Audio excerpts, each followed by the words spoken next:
Hello everyone, and welcome to a pros and cons of the video game South of Midnight.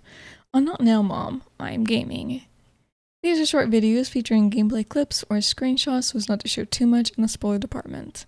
Links to this review are in the description below. Let the reviewing begin. Pros. Brought stop motion back. While this game isn't fully played in stop-motion animations, it portrays the style in cutscenes, and I'm pretty sure due to the exposure of the game and overall praise of gamers who played it, I think it had a hand in a slight increase of stop-motion games. There's not a whole lot of them out there to begin with, and I'm pretty sure the only other one I have in my library is The Dream Machine, which was released back in 2012, I think. They're so unique and so time-consuming that it's always a pleasure when one pops up and takes off. Good soundtrack. I was initially going to write fun soundtrack, but some of the songs are a little sad and unfortunate with their themes. I thought maybe sad and fun shouldn't hold hands like that. So yeah, the soundtrack is a good one to listen to. A lot of the lyrical music is based on the different encounters to characters in the game, which makes them feel more unique. My personal favorites were The Tale of Benji and Two-Toed Tom. Interesting settings for a second playthrough.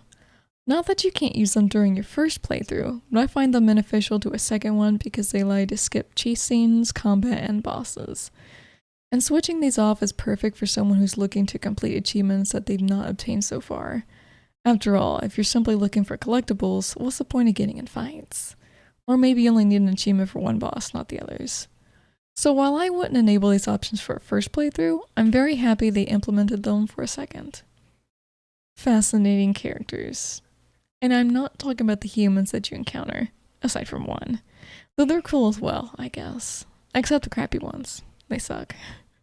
The characters I'm speaking of are mainly the mythological ones, or even the beings that have been transformed due to the actions of others, such as Benji and Tom, even though Tom is technically just an oversized hungry gator.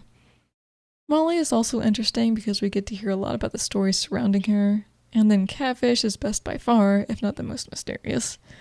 Anyway, the devs did a great job with the many characters we interact with. Cons. Combat felt repetitive. This game feels like it's adventure first and combat last because, despite them trying to bring in new movesets as well as new enemies, there's only so many of both, and that makes combat feel like a slog at times. Like, the boss fights can be fun, but the normal ones are just a bit blah. Then again, there is a setting to allow you to avoid combat. And that's the end of our pros and cons review of South of Midnight.